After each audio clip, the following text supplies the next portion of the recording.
Hello everyone, I Kuldeep Sharma welcome you all to today's 20 GK question which have been specifically curated from the Hindu newspaper as well as Indian Express. So let's look at the questions for today.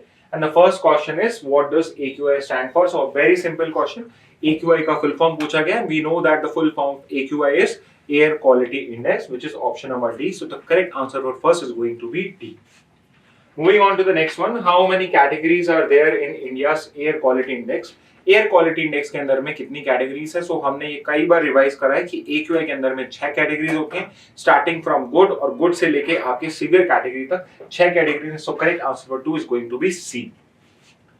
Next question is which pollutant is not monitored in the AQI in India? So we know कि आपके AQI in India जो होता है उसके अंदर हम 8 pollutants को करते हैं और जो इसमें आपके पॉल्यूटेंट मेंशन है इसके अंदर में PM2.5, ओजोन और अमोनिया 3 पॉल्यूटेंट जो आपके मेजर किए जाते हैं, but methane is not one such pollutant out of the 8 जो आपका AQI में मेजर होता है. So correct answer third is going to be C.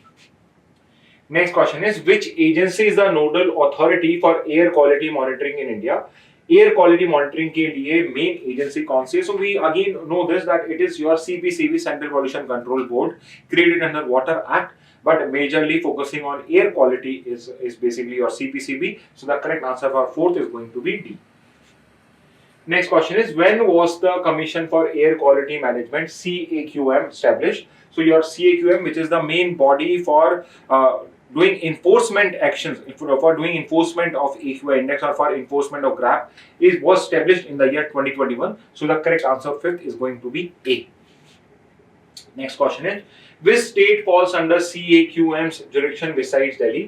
CAQM central for air quality management जो बॉडी है उसका जुरिडिक्शन दिल्ली के अलावा और किन स्टेट्स पे अप्लाई होता है? सो वी नो कि ये पर्टिकुलर जुरिडिक्शन आपकी NCR स्टेट्स पे होता है. जो NCR स्टेट्स आपके ऑप्शन नंबर बी में मेंशन है, Haryana, Punjab, UP and Rajasthan, these are the NCR state. So 6 का करेक्ट आंसर हो जाएगा B. Next question is which emergency measure plan is overseen by the CAQM?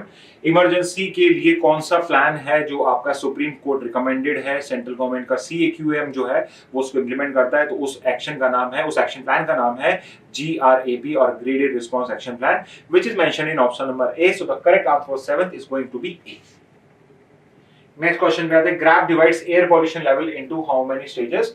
It is basically asking grab के अंदर में कितने stages के आपको एक्शन प्लान प्रोवाइडेड है. सो ग्रैप के अंदर में 4 स्टेजेस हैं, GRAP 1 2 3 4, starting from the least severe से लेके मोस्ट सीवियर कैटेगरी के लिए आपकी पर्टिकुलर ग्रैप के डिफरेंट आपको एक्शन प्लान प्रोवाइडेड है. तो correct answer for 8 is going to be D only. Next क्या होता है which region in Manipur is predominantly inhabited by the Kuki community? So we know कि मणिपुर में जो वायलेंस हो रही है उसमें मेती कम्युनिटीज और कुकी कम्युनिटीज हैं. मेती कम्युनिटीज बेसिकली आपका जो वैली रीजन है, इम्फाल वैली रीजन है, वहां पे यूजुअली वो रिसाइड करते हैं. और मेजरली जो आपकी कुकी कम्युनिटी है वो हिल डिस्ट्रिक्ट जो है, मेजर आपका लैंड एरिया मणिपुर का वो हिल डिस्ट्रिक्ट में ही है और उसके अंदर में कुकीज आपकी इनहेबिट करते हैं. So the correct answer for 9th is going to be B. Next question, under Article 356 of the Constitution of India, what condition allows the president to impose president rule in a state? So Manipur के context में आप इसको पढ़ सकते हो basically कि 356 जिसमें state emergency का प्रोविजन प्रोवाइडेड है, वो पर्टिकुलर इमरजेंसी किस पर्टिकुलर ग्राउंड पे आप लगा सकते हो. So you should know this कि जो आपका प्रेसिडेंट है on the governor's advice, usually it is a president only.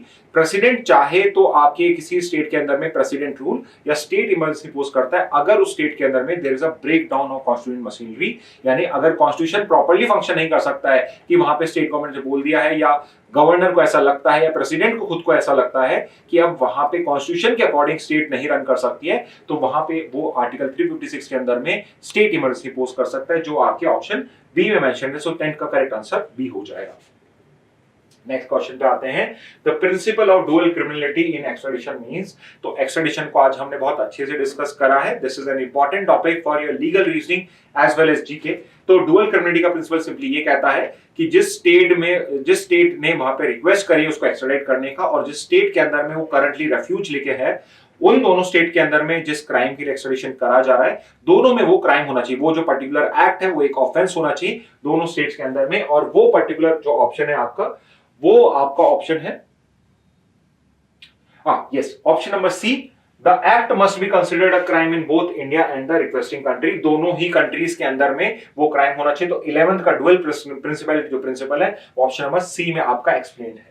Next पे आते हैं, what does the speciality rule in extradition signify, कि स्पेशलिटी रूल जो आपके एक्सट्रेडिशन के अंदर में होता है उसका मतलब क्या होता है। तो स्पेशलिटी रूल सिंपली सेज कि जिस पर्टिकुलर ऑफेंस के लिए आपको एक्सट्रेडिट किया जा रहा है सिर्फ उसी के लिए आपको ट्राई किया जा सकता है, आपके एक्सट्रेडिशन के बाद में कोई नए ऑफेंस उसके अंदर में ऐड नहीं किया जा सकते। सो यू कैन सी कि ये ऑप्शन 12 के ऑप्शन नंबर डी के अंदर में प्रोवाइडेड है, the extradited person can only be tried for the offence mentioned in the extradition request, यानी कोई और आप बाद में जाके जब एक बार एक्सट्रेडिशन हो गया उसके बाद कोई ऑफेंस आप ऐड नहीं कर सकते हो। More over usually it is a custom now कि जो पनिशमेंट भी मैक्सिमम आपके उस टाइम में डिसाइड करी जाती है एक्सट्रेडिशन ट्रीटी के रिक्वेस्ट के टाइम पे, वही मैक्सिमम पनिशमेंट आप प्रोवाइड कर पाओगे। सो 12 का करेक्ट आंसर हो जाएगा डी। नेक्स्ट क्वेश्चन पे आते हैं, extradition is not allowed for which type of offences under Indian law. Extradition की जो रिक्वेस्ट होती है वो किस पर्टिकुलर केस के अंदर, किस टाइप के ऑफेंसेस के अंदर में डिनाई करी जा सकती है।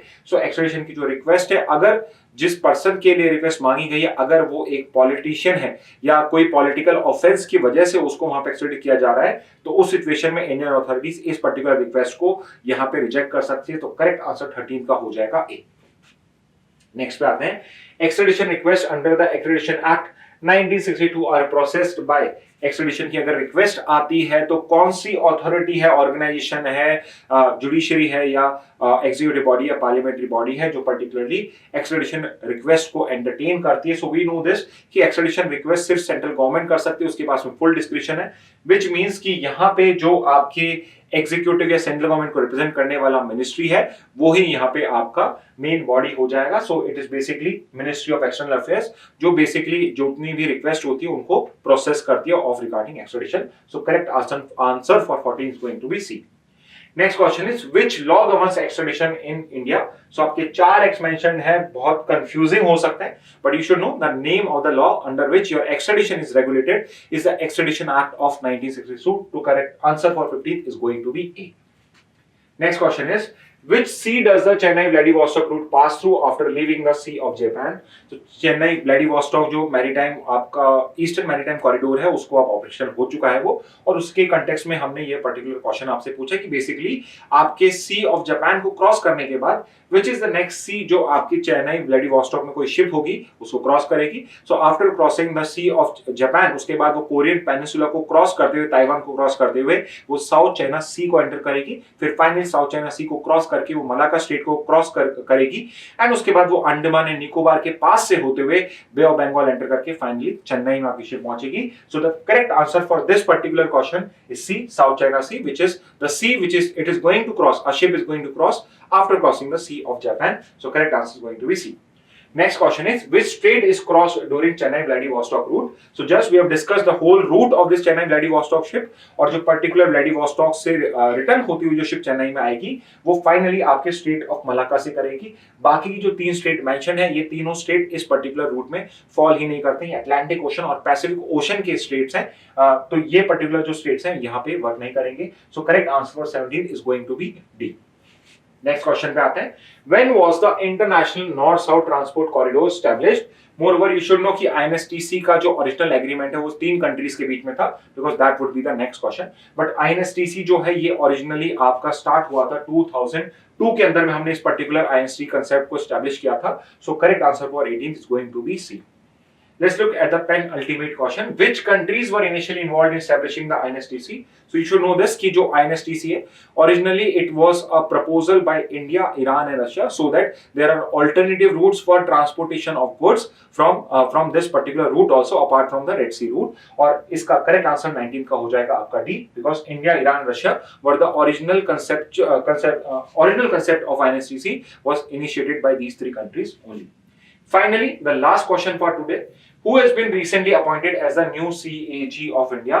नया controller and auditor general of India कौन है? तो 4 ऑप्शन आपके सामने, अजय भूषण पांडे, राजीव गौबा, जीसी मुर्मू और के संजय मूर्ति। सो करंटली आपके कल ही यहाँ पे नया अपॉइंटमेंट हुआ है एंड इट इज योर के संजय मूर्ति जो आपके अब नए कंट्रोलर एंड ऑडिटर जनरल होंगे। Okay, so student, these were the 20 GK questions from today's newspaper.